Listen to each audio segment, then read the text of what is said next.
حاضرین مجید السلام علیکم ورحمۃ اللہ وبرکاتہ۔ الحمدللہ رب العالمین والعاقبۃ للمتقین والصلاۃ والسلام علی سید المرسلین وعلی آلہ وصحبہ اجمعین، اما بعد فاعوذ باللہ من الشیطان الرجیم، بسم اللہ الرحمن الرحیم۔ سبحان الذی اسری بعبدہ لیلا من المسجد الحرام إلى المسجد الأقصى، صدق الله مولانا العظيم وبلغنا رسوله النبي الأمين المكين الكريم، ونحن على ذلك لمن الشاهدين والشاكرين، والحمد لله رب العالمين۔ محترم سامعین، آئیے کچھ عزومات سے قبل ہم اور آپ مل کر اس آقا نامدار مدینے کے تاجدار جناب روح فدا محمد عربی صلی اللہ علیہ وسلم کی بارگاہ میں درود و سلام کی ڈالی نشاور کریں اور پڑھنے کا آواز بلند اللہم صلی علی سیدنا محمد سلام و سلام علیہ یا رسول اللہ صلی اللہ علیہ وسلم۔ محترم سامعین، ماہ رجب المرجب کی آج 27ویں تاریخ ہے، اور یہ سب جو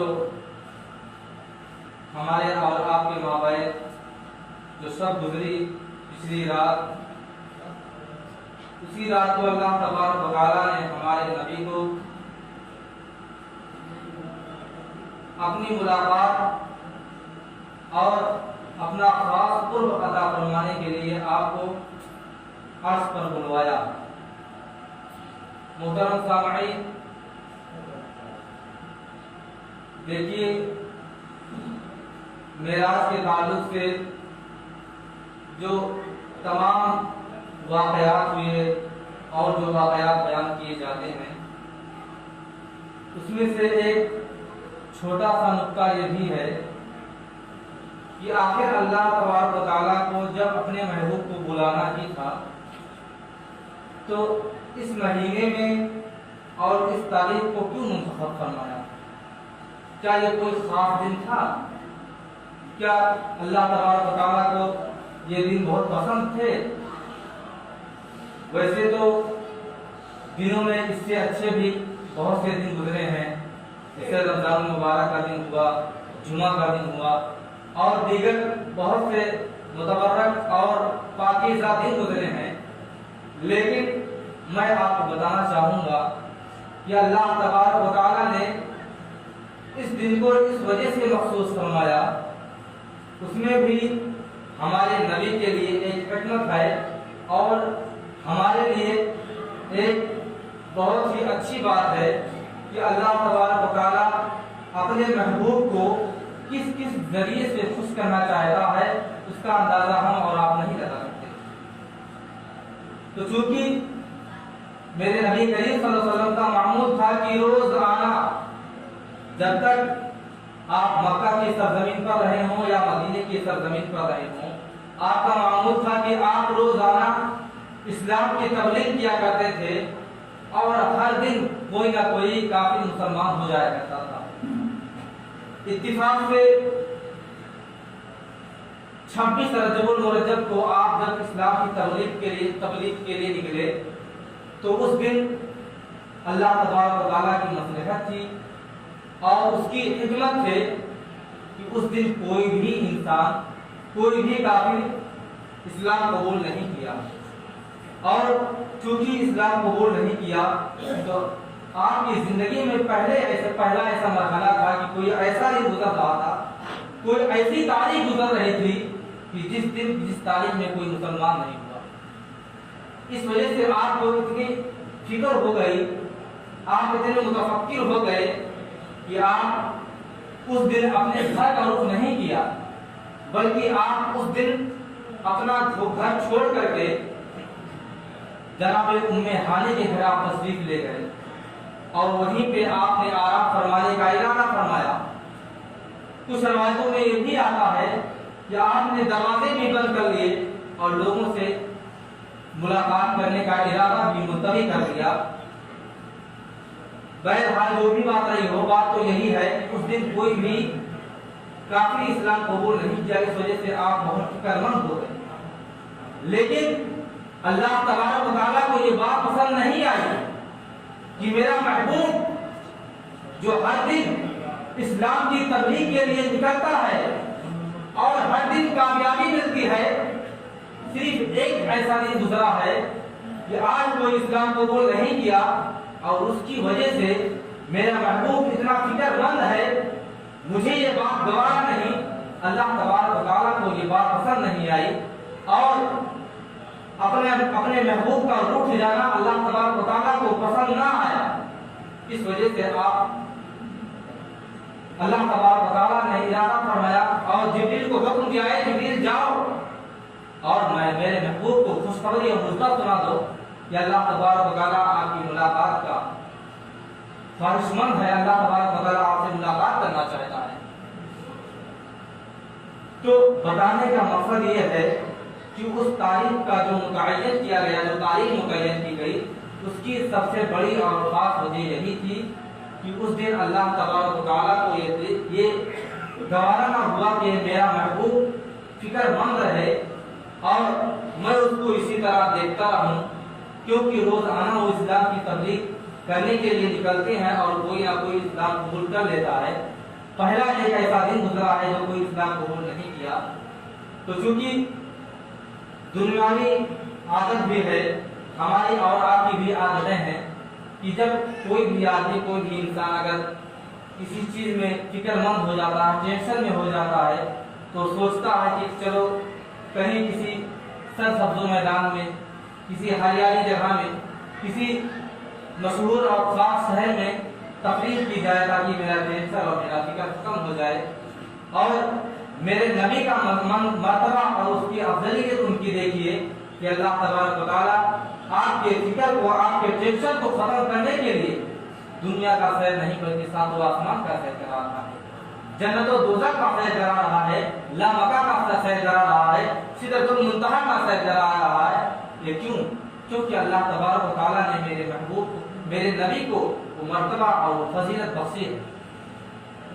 और जब मेरे नबी करीम सल्लल्लाहु अलैहि वसल्लम उम्मे हानी के घर से तशरीफ ले गए, तो चूंकि मस्जिद हराम भी गए, मस्जिद अक्सा भी गए। मस्जिद अक्सा जाने का मकसद तो समझ में आया कि वहाँ तमाम नबियों की इमामत करनी थी आपको और तमाम नबियों के दरमियान आपकी सुर्ख अल्लाह तबारक व तआला को लोगों के दरमियान पेश करना था कि देखो तमाम नबियों में सबसे आला और मर्तबा मेरे आखिरी नबी का मर्तबा है। लेकिन मस्जिद हराम जो तशरीफ ले गए, ये जल्दी बात बयान नहीं की जाती। मस्जिद हराम फरिश्ते आपको इस वजह से लेके गए कि वहाँ जब आपको लेके जाया गया तो वहाँ आपको आबे ज़मज़म से गुस्ल किया गया, करवाया गया और आपके सीने को चाक किया गया। तमाम फरिश्तों ने मिलकर आपके सीने को चाक किया और आपके दिल मुबारक को निकाला और तमाम फरिश्ते जन्नत से कुछ ऐसी चीजें, ऐसे पानी और ऐसे आग लेकर आए थे कि उस जन्नती पानी से आपके दिल को धोया गया और आपके दिल को तमाम चीजों से मुअत्तल किया गया। उसके अंदर ऐसी कुव्वत डाली गई कि जब अल्लाह तबारक व तआला की तजल्ली का सामना हो तो दिल बर्दाश्त कर लेता है। आपके सीने को मस्जिद हराम में इसी वजह से चाक किया गया कि आपका जब अल्लाह तबारक व तआला का कुर्ब हासिल हो और जब आप अल्लाह तबारक व तआला की से गुफ्तगू फरमाए तो जैसे तूर पे मूसा का आलम हुआ था वैसे आलम ना हो जाए, क्योंकि मूसा ने तो सिर्फ तजल्ली की एक झलक देखी थी तो बेहोश हो गए थे और यहाँ तो कुर्बे खास में जाना था, आमने सामने बैठना था और अल्लाह तबारक व तआला से आमने सामने बैठकर गुफ्तगू करनी थी। मेरे नबी अल्लाह तबारक व तआला का मुशाहिदा फरमा रहे थे और अल्लाह तबारक व तआला मेरे नबी का मुशाहिदा फरमा रहा था और दोनों लोग आमने सामने बैठकर बात की थी। तो जो कि इसी वजह से मस्जिद हराम ले जाया गया और वहाँ फरिश्ते आपके सीने को चाक करके आपके दिल को जन्नती पानी से धोया गया और फिर उसे फिर बंद कर दिया गया। फिर वहाँ से आपको मस्जिद अक्सा ले चला गया। बहरहाल आप पहले आसमान पर गए, दूसरे, तीसरे, चौथे, सातवें पे गए, तो आप अकेले नहीं गए, बल्कि आपके साथ जिब्रील अमीन भी साथ थे। लेकिन अल्लाह तबारक व तआला ने जिब्रील अमीन को भी बहुत ज्यादा ही पावरफुल फरिश्ता बनाया है, और अल्लाह तबारक व तआला ने आपको बहुत ज्यादा ताकत और कुव्वत अता फरमाई है। मैं अभी मिसाल में उसका भी पूरा बयान कर दूंगा कि अल्लाह तबारक व तआला ने आपको किस तरह ताकत और कुव्वत अता फरमाई है। बहरहाल लेकिन जब सिदरा में जिब्रील अमीन पहुंचे, मेरे नबी भी साथ में मौजूद हैं, जिब्रील अमीन भी हैं, लेकिन जिब्रील अमीन सिदरा पर पहुंच कर रुक जाते हैं और क्या कहते हैं कि अगर यह सरे मुझे बरतर परम फरोगे तजल्ला बसूसत परम, ऐ नबी अगर मैं बार बराबर भी सिदरा से आगे गुजरा तो अल्लाह की तजल्ली मेरे पर को जला देगी और राख कर देगी। तो शायद ने कितना अच्छे अंदाज में कहा है कि अगर यह सरे मुझे बरतर परम फरोगे तजल्ला बसूसत परम, ऐ नबी अगर मैं बार बराबर भी सिदरा से आगे गुजरा तो रब की तजल्ली मेरे पर को जला देगी।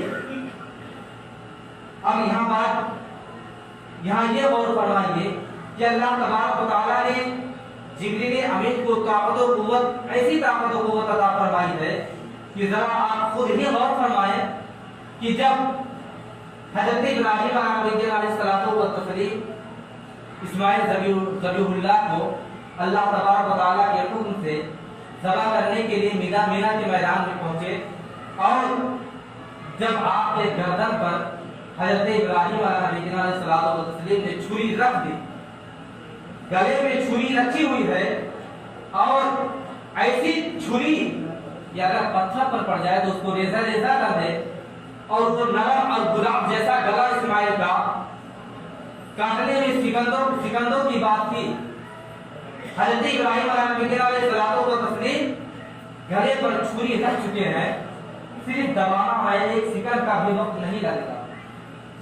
इतने में अल्लाह तबारक व तआला ने हुक्म फरमाया, जिब्रील जन्नत से दुम्बा लो और जाओ जमीन पर, और इस्माइल को वहां से हटा करके उस जगह पर दुम्बा को लगा। अब सोचिए कि एक सेकंड से पहले ही जमीन पर आना है, दुम्बा भी लाना है, इस्माइल को हटाना भी है, और उसकी जगह पर दुम्बा को लगाना भी है। ऐसी ताकत और कुव्वत अल्लाह तबारक व तआला ने हजरत जिब्रील अमीन को अता फरमाई है। और जब एक और मरहला पेश आता है, जब हजरत यूसुफ अलैहिस्सलाम को उनके भाइयों ने कुएं में डाल दिया, तो जरा और फरमाइए, कोई भी कुएं में अगर कोई वजन चीज नीचे की तरफ डाली जाए तो शायद चिकन भी ना लगे, उससे पहले पानी में पहुंच जाएगा। लेकिन उधर अल्लाह तबारक व तआला का हुक्म आता है, हजरत जिब्रील अमीन जब उनके भाइयों ने, हजरत यूसुफ अलैहिस्सलाम के भाइयों ने जब आपको कुएं में फेंक दिया, तो तुरंत उससे पहले जिब्रील अमीन हाजिर हो जाते हैं। कुएं में आपको छोड़ दिया गया, एक सेकंड से पहले आसमान से और जिब्रील अमीन कुएं तक पहुंचते हैं, और इस्माइल हजरत यूसुफ अलैहिस्सलाम को गोद में उठाते हैं और एक बोरी में रख देते हैं।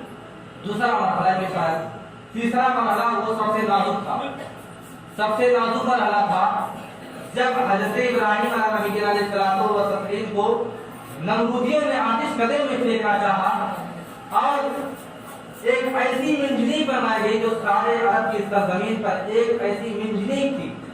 मिंजनी कहते हैं तोप को, इस जमाने में उसको तोप कहा जाता है। तोप की रफ्तार इतनी तेज होती है कि कई किलोमीटर का सफर सेकंडों में तय कर लेता है, और उस जमाने में उसको मिंजनी कहा जाता था। मिंजनी जब उसमें से हजरत इब्राहीम अलैहिस्सलातु व तस्लीम को आग में फेंका गया, वो ऐसी आग थी जिसके शोले बताया जाता कि आसमान से बातें कर रहे थे। ऐसे शोले कि अगर उसके इर्द गिर्द कोई गुजर जाता तो जलकर राख हो जाता, और ऐसे आग में हजरत इब्राहीम अलैहिस्सलातु व तस्लीम को फेंकने वाले थे।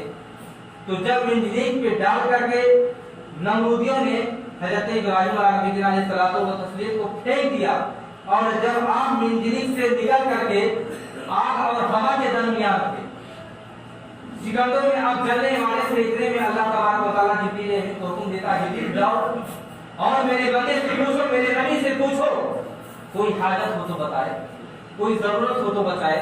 آپ ذرا غور فرمائیے کہ حضرت جبریل امین کی چلنے کی رفتار سوچیے کتنی تیز ہے، اور وہ جبریل امین سدرا پہ پہنچ کر کے میرے نبی سے فرما رہے ہیں اگر یسر موئی برتر فرم فروغ تجلا بسوست پر.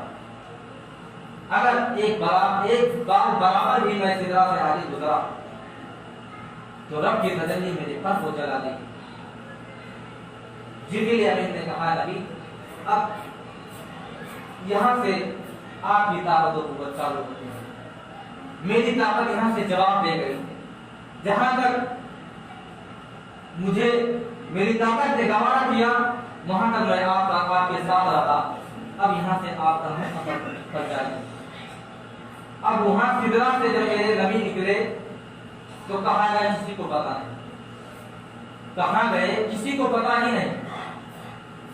جب اس جگہ کا نام ہی نہیں ہے تو کسی کو پتا کیا چلتا کہ گئے کہاں. بس کہنے کے لیے کہہ دیا جا رہا کہ لا مقام چلے گئے، لا مقام چلے گئے. لیکن جب لا مقام گئے تو اللہ تبارک و تعالیٰ فرماتا گیا احمد اور قریب آؤ، احمد اور قریب آؤ. چونکہ میرے نبی کا نام زمین پر محمد ہے اور آسمان پر احمد، تو اللہ تبارک و تعالیٰ ندا کرتا گیا احمد آتے جاؤ. اور سب سے صاف بات جو بیان کرنے جا رہا ہوں کہ جب آپ کو اللہ تبارک و تعالیٰ کا قرب حاصل ہو گیا اور اللہ تبارک و تعالیٰ نے اپنے محبوب سے فرمایا اے محبوب آج آپ جو مانگنا چاہتے ہو مانگ لو، عطا کر کیا جائے گا. ویسے تو آپ دنیا میں بھی رہ کر کے جو مانگتے تھے اللہ تبارک و تعالیٰ نے مانگنا تھا، اور جب تک وہ مانگتے رہیں گے اللہ تبارک و تعالیٰ دیتا رہے گا. لیکن اپنے قرب خاص میں اللہ تبارک و تعالیٰ بٹھا کر کے اپنے محبوب سے پوچھنا چاہتا ہے کہ یقیناً میں اگر اپنے محبوب سے کہوں گا اے میرے محبوب مانگو کیا مانگنا چاہتے ہو، تو میرا محبوب وہ مانگے گا جو سب سے زیادہ پسند فرماتا ہے. میرے پاس بیٹھ کر کے وہ چیز مانگے گا جو سب سے زیادہ جس چیز سے محبت فرماتا ہے. تو میرے نبی نے صرف ایک جواب ایک چیز مانگی اے اللہ تبارک و تعالیٰ مجھے صرف ایک چیز تو عطا فرما دے. رب فرماتا ہے عرض کرو عطا کیا جائے گا. میرے نبی فرماتے ہیں اے اللہ تبارک و تعالیٰ میدان محشر میں میرے امتیوں کی بخشش میرے سپرد کر دے. میرے امتی میں کون بخشا جائے گا کون نہیں بخشا جائے گا وہ میرے اوپر چھوڑ دے، میں ان کی شفاعت کروں گا. اللہ تبارک و تعالیٰ فرماتا ہے جاؤ مجھے عطا کر دیا. سوچئے ایسے نبی ہیں کہ اپنے امتی کا خیال اس وقت بھی نہیں چھوڑا. آپ جب پیدا ہوئے تب بھی کہتے ہوئے پیدا ہوئے رب ہمیں امتی. ہمیں معلوم ہوتا ہے کہ میرے انڈر میں کر دے، میرے حوالے کر دے، یعنی میرے امتی کو میرے حوالے کر دے. میں جیسا چاہوں گا ویسا کروں گا. اور میرے نبی اتنے کریم ہیں، اپنے امتی پر اتنا مہربان ہے کہ ہمارا وعدہ ہے، ہمارا اور آپ کا یہ عقیدہ بھی ہے کہ یقیناً کل میدان محشر میں اللہ تبارک و تعالیٰ اپنے نبی کے ذریعے سے ہم لوگ کی شفاعت عطا فرمائے گا. اللہ تبارک و تعالیٰ کی بارگاہ میں دعا ہے کہ اللہ تبارک و تعالیٰ ہم تمامی مسلمانوں کو نمازوں کی پابندی کرنے کی توفیق و رفیق عطا فرمائے، اور اپنے آقا صلی اللہ علیہ وسلم سے خاص اور عقیدت و محبت کے ساتھ ان سے محبت کرنے کی توفیق و رفیق عطا فرمائے. الحمد للہ رب العالمین. السلام علیکم.